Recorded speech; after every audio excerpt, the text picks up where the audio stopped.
Hello दोस्तों, नमस्कार। मैं हूँ राकेश पवार। आज से हम देखेंगे हमारी हिस्ट्री जो कि है क्लास 8 की। तो हमारा पहला चैप्टर उसमें हाउ व्हेन एंड वेयर। हमने क्या करा है, एनसीईआरटी बुक के शॉर्ट नोट्स बना लिए हैं जिससे आपको पूरी एनसीईआरटी बुक को रीड करने की ज़रूरत ना पड़े अगर आप इन शॉर्ट नोट को डिटेल में समझ लेते हैं। तो शुरू करते हैं। हमने की पॉइंट्स बना लिए हैं। पहला की पॉइंट्स हमारा हाउ इम्पोर्टेंट्स आर डेट्स। अब इसमें हम देखेंगे कि जो हमारी डेट होती है, जो तारीखें होती है, उनकी क्या इंपॉर्टेंस है। तो पहला पॉइंट है इसमें हिस्ट्री सिनोनिम्स विद डेट्स। जैसे कि हम बात कर लेते हैं कि जो डेट्स है वो हिस्ट्री में काफ़ी इंपॉर्टेंट रोल प्ले करती है। ये एक तरह से उसका सिनोनिम्स है। सेकंड है be compare the past and present. अगर हमें डेट पता होगी तो हम क्या कर पाएंगे, पास्ट और प्रेजेंट को आपस में कंपेयर कर पाएंगे।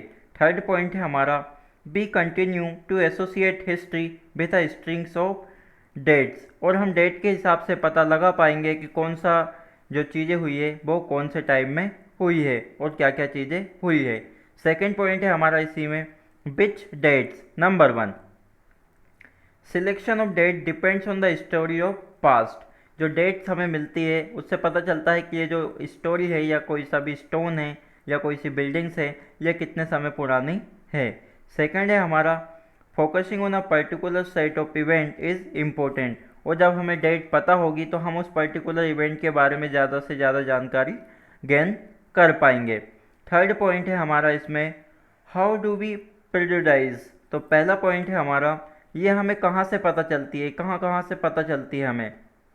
तो James mill divide the Indian history into 3 period, Hindu, Muslim and British. जो जेम्स मिल जो राइटर थे उन्होंने जो हिस्ट्री है उसको 3 पार्ट में डिवाइड किया था। इंडिया की जो हिस्ट्री है उसको कितने पार्ट में डिवाइड किया था, 3 पार्ट में। कौन कौन से पार्ट थे वो, तो पहला Hindu part, second Muslim and third British. Second है हमारा British rule represented all the forces of progress and civilization. और जेम्स मिल ने ये बताया कि जब ब्रिटिश का यहाँ पर रूल था तो वहाँ पे प्रोग्रेस और सिविलाइजेशन काफ़ी तेज़ी से हुआ। अब हम बात कर लेते हैं हमारे नेक्स्ट पॉइंट की जो कि है व्हाट इज़ कॉलोनियल। तो कॉलोनियल का मतलब क्या होता है। Number 1, colonial refers to the British rule. Colonial का मतलब ये होता है कि ब्रिटिश एक कंट्री है, उसकी कॉलोनी हम हमारी कंट्री या जितने भी उसकी कॉलोनी है वो होंगी। जैसे कि इंडिया एक कंट्री है और उसकी कॉलोनी हम किसको ले सकते हैं, जैसे कि दिल्ली हो गया, उसका एक स्टेट एमपी हो गया, राजस्थान हो गया। तो वैसे ही क्या था, जैसे हमारी कंट्री है इंडिया, उसके ऊपर एक हेड हुआ करता था और वो हुआ करता था ब्रिटिश यानी कि इंग्लैंड, उसकी हम कॉलोनी थे। लेकिन इंडिपेंडेंस के बाद हमने अलग हो गए उससे। सेकेंड है हमारा British rule board about changes in values and taste custom and practice. जब ब्रिटिश रूल यहाँ पर आया तो उन्होंने हमारी जो वैल्यू है, टेस्टेस है, अलग अलग जो प्रैक्टिस है, हमारे जो वर्क है, सबको चेंज करके रखा। नेक्स्ट पॉइंट है हमारा how do we know administration. हमें एडमिनिस्ट्रेशन के बारे में कैसे पता चलता है। तो पहला पॉइंट है इसमें one important source is the official record of British administration. जो एडमिनिस्ट्रेशन के बारे में हमें पता चलता है कि जो राजपाट है या फिर जो बिजनेस का तौर तरीका था वो कैसा था, तो हमें ये ऑफिशियल रिकॉर्ड से पता चलता है, हमें रिटर्न सोर्स मिले हैं। सेकेंड पॉइंट है हमारा the British felt all important document and letter needed to be preserve. British जो लोग हमारे यहाँ पर आए थे वो ऐसा मानते थे कि जितने डॉक्यूमेंट और लेटर है इनको संभाल कर रखना चाहिए, ये काफ़ी हेल्पफुल होंगे आगे के लिए। थर्ड पॉइंट है हमारा specialise institution like archives and museum were establish to preserve important record. और इसीलिए जो ब्रिटिश पीपल थे उन्होंने म्यूजियम या आर्चिवर्स बनवा दिए थे ताकि इन नोट्स को या रिकॉर्ड्स को वहाँ पर सेव करके रखा जा सके। अब हम देखते हैं आगे हमारा पॉइंट क्या है। तो हमारा पॉइंट है सर्वे बिकम इम्पोर्टेंट।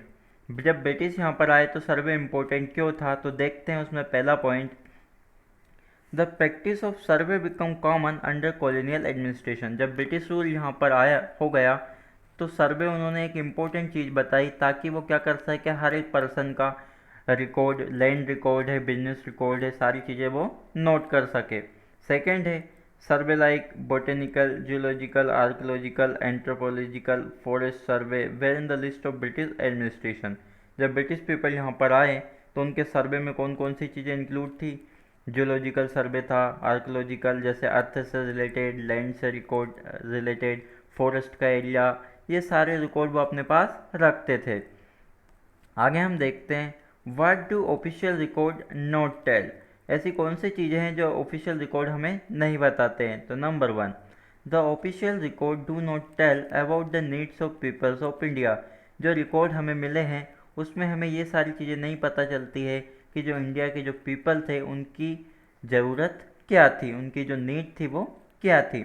सेकंड पॉइंट है हमारा, many official record hide the truth and only show one aspect of the event. और ज़्यादातर जो हमें ऑफिशियल रिकॉर्ड मिले हैं उनमें सच्चाई छुपाई गई है और जो चीज़ें हैं गलत तरीके से बताई गई है हमें, ताकि हम ब्रिटिश के अगेंस्ट ना जा सके। तो ये था दोस्तों हमारा चैप्टर नंबर 1 जो हमारा था हाउ, व्हेन एंड वेयर। तो मिलते हैं हमारे चैप्टर 2 में। अगर इसमें कुछ डाउट होता है आपको तो हमें कमेंट करके बताएं ताकि हम उसको क्लियर कर सकें। और अगर आपको ये वीडियो अच्छा लगा हो तो इसको लाइक करें, अपने दोस्तों में शेयर करें और हमारे इस चैनल को सब्सक्राइब करें। धन्यवाद।